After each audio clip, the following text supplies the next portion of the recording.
안녕하세요. 홍영표 박사입니다. 오늘은 좀 특별한 주제를 가지고 한번 이야기 나누고 싶은데요. 우리 이순우 선생님께서 그동안에 했던 이런 활동 중에서 가장 제가 이렇게 관심 있게 지켜봤던 게 뭐냐면 무인도 캠프예요. 여러분, 무인도 캠프는 국내에서도 했었고, 이제 물론 코로나 때문에 잠정 중단됐지만 국내에서도 그리고 해외에서도, 자, 이렇게. 그래서 우선 해외에서 무인도 캠프를 어떻게 진행했는지 한번 그 이야기를 가지고 한번 나눠보겠습니다. 여러분 기대되시죠? 자, 어디로 가셨었나요? 저희는 필리핀 팔라완이라는 섬으로 갔습니다. 팔라완이라는 섬이 무인도 섬인가요? 예, 무인도인데요. 네. 사실은 무인도지만 주인이 있어서요. 저희가 섬 전체를 대여를 하고 떠났습니다. 섬을 이제 대여를 해서 빌려주는군요. 그렇죠. 주인에게 빌렸지요. 그러면 거기 갈 때 뭐 이렇게 숙박이나 이런 거 할 수 있는 텐트나 이런 거 다 대여를 해주나요? 예, 무인도는요. 사실 무인도 전문가랑 함께 떠나야 합니다. 네. 왜냐하면 모든 것이 갖추어지지 않은 상황이기 때문에요. 저희는 대한민국의 인재상을 받았던 무인도 섬 테마 연구소 윤승철 삼촌과 함께 갔습니다. 여러분, 이거 나도 가야지. 이 녀석 핸드폰에서 혼자 데리고 들어가면 안 되는 거 아시죠? 가끔 우리가 이 TV에 보면 무인도에서 이렇게 체험하시는 분들 많이 보는데 그게 넉넉지 않아요. 그래서 반드시 전문가와 또 전문가들과 이렇게 함께 한 겁니다. 안전하게요. 자, 또 이야기 나눠보도록 하겠습니다. 자, 그런데 거기서 몇 명이나 들어가셨어요? 저희가 해외는 2번을 갔는데요. 네. 첫 번째는 7명이 함께 갔고 네. 두 번째는 15명이 청소년들과 함께 갔습니다. 그렇군요. 그러면 그 안에 가서 애들이 이제 모든 거를 스스로 해야 되는데, 자, 거기서 했던 일들을 하나씩 한번 좀 이야기 한번 해주시겠어요? 일단 저희가 한국에서 무인도 섬까지 입성하는데 17시간이 걸렸습니다. 필리핀인데도요? 네, 필리핀 이야. 팔라완이고 지금은 직항이 생겼는데 당시에는 직항이 없었거든요. 네. 예, 그리고 무인도에 딱 도착을 했는데 아이들도 저도 멘붕이었습니다. 왜냐면 모든 것이 갖춰져 있지 않는 상황을 처음 경험한 거죠. 그렇죠. 집도 없고요. 그 상상이 그려집니다. 네, 마트도 없고요. 네. 요리를 해줄 엄마도 안 계셨습니다. 그래서 그때부터 이제 아이들과 아빠랑 캠핑을 갔던 일을 떠올렸습니다. 얘들아, 아빠랑 캠핑을 가본 적이 있니? 아빠가 캠핑장에서 가장 먼저 무엇을 하시디? 아이들이 텐트를 친다고 하셨어요. 아빠는 왜 캠핑장에서 가장 먼저 텐트를 칠까? 만약에 비바람이 불거나 할 때 대피할 공간이 필요한 거죠. 그래서 아이들과 함께 집을 지었습니다. 한 3시간 걸렸죠. 집을 자연에 있는 걸 이용해서 저희가 사전에 멋있었겠다. 아이들과 무인도에서 네. 가장 먼저 무엇을 하고 싶냐고 물었더니 집을 짓고 싶다 그러더라고요. 근데 이제 아이들이 좀 익숙한 거는 제가 보니까 우리 무인도 이렇게 다니면서 했던 프로그램이 많이 인기 끌었던 거 있잖아요. 그죠? 그런 프로그램들도 정글의 아이에게 법칙 같은 거. 예, 영향을 많이 줬던 것 같아요. 이렇게 집 짓는 거. 그랬겠군요. 그래서 실제적으로 두 아이 모습이 있었어요. 한 아이는요, 네. 한국에서 미리 생각을 하고 온 거예요. 어떻게 집을 질지. 그래서 그 아이는 5분 만에 집을 지었습니다. 그렇구나. 그 아이는요, 원터치 텐트를 갖고 와서 버튼 하나 누르고 해결했죠. 5분 만에. 직접 자기가 갖고 왔군요. 그런데 아무 생각 없이 온 아이들이 있었어요. 집을 지을 도구가 있어야죠. 이때 이제 무인도 섬테마 연구소에 윤출선 삼촌이 미리 준비해뒀던 몇 가지 도구들을 제시해서 집을 짓는데 3시간 걸렸습니다. 그러면은 거기서 이제 집 짓는 방법 같은 경우는 자기들이 다 토론해서 거기다 돌출해서 집을 졌다. 정말 재밌겠네요. 자, 두 번째는. 이제 두 번째는 집을 짓고요. 아이들이 아빠가 무엇을 하시냐고 물었죠. 캠핑장에서. 이제 요리를 하신다고 얘기하더라고요. 근데 저희는 무인도였기 때문에 마트가 없었습니다. 네. 그래서 아이들하고 바다에 나가서 낚시를 해서 하늘이 주는 물고기만 가지고 요리를 하게 되었습니다. 그것도 한 3시간 걸렸습니다. 고기를 잡아요? 네, 직접 낚시를 했고요. 첫날은 운이 좋아서 아이들이 한 10마리 정도의 고기를 와. 7명이 잡았는데요. 네. 둘째 날은 그렇게 잡을 수 없었습니다.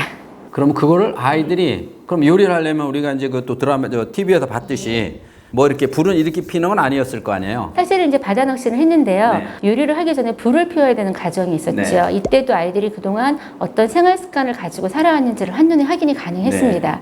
자, 불을 피워야 되는데 아이들은 불을 피워본 적이 없지 않습니까? 그렇죠. 그래서 같은 행동을 반복해야 됐어요. 근데 이때 7명의 아이들 중에 한 30분도 안 돼서 4명이 도망가더라고요.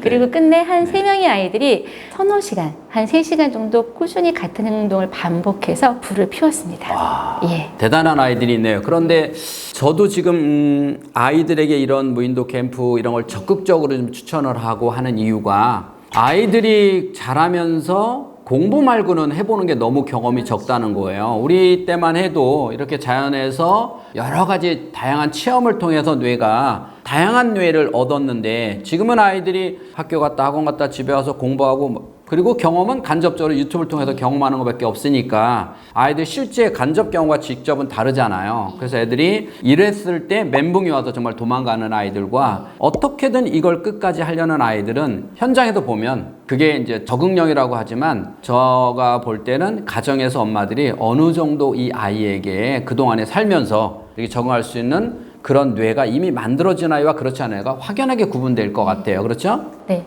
저희가 불을 피우는 과정에서 이제 무인도 전문가와 이런 이야기들을 나누었습니다. 근데 그때 그분이 들려주시는 얘기가 대한민국 청년 인재상을 받는 자리였대요. 인생에서 가장 행복했던 순간이 언제였는지 물었다고 하죠.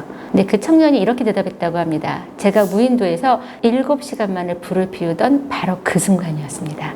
저희는 그때 불을 피우는 3시간의 과정을 통해서 끈기라는 것을 생각해 볼 수 있었습니다.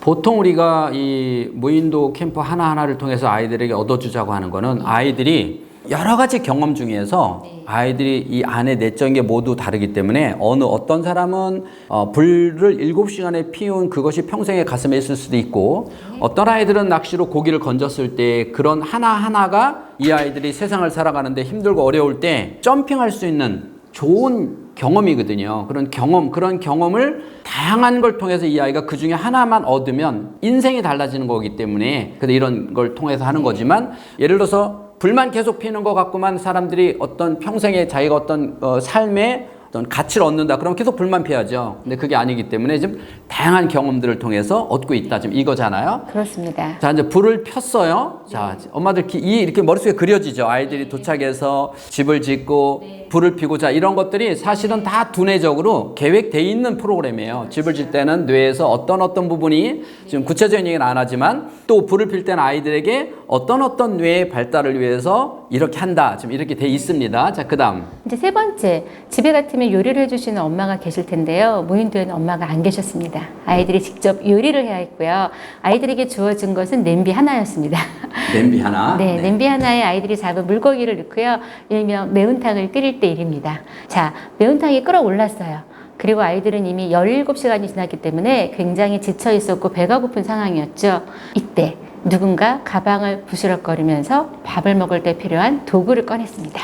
도구? 네. 아, 숟가락, 젓가락. 그렇죠. 네네. 그거를 한국에서부터 생각하고 온 아이가 있는 거예요. 네. 얼마나 기특한지요. 실제적으로 학교에서 전교 1등이었던 친구였습니다. 오.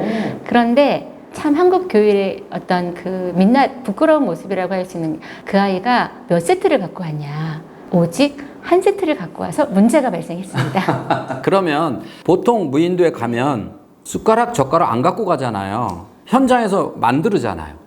그래서 아이들하고 그 즉시 저희가 어울림 토론을 하게 되었습니다. 이제 이 수저와 젓가락을 저희가 무인도에 머무르는 동안 한 세트를 사용할 것인지 사용하지 말 것인지에 대해서 아이들은 선생님을 제외하고 그 문제를 토론으로 해결해 가게 되었습니다. 그런데 어떻게 나왔어요, 결론이? 결론은 아주 간단하게 이제 수저 젓가락을 사용하지 않은 아이들은 위생상의 문제를 거론했고요. 또 반대팀 아이들은 공평성의 문제를 가지고 왔어요. 한 명밖에 없다. 그리고 아이들은 그 문제를 토론한 결과 남은 무인도에서 수저와 젓가락을 사용하지 않기로 했고요. 않기로? 네, 필요했기 때문에 이제 수저와 젓가락을 몇 가지 도구들을 이용해서 나름대로 만들게 되었습니다. 아하. 그래서 아이들 직접 만들어 보는 경우도 중요하니까.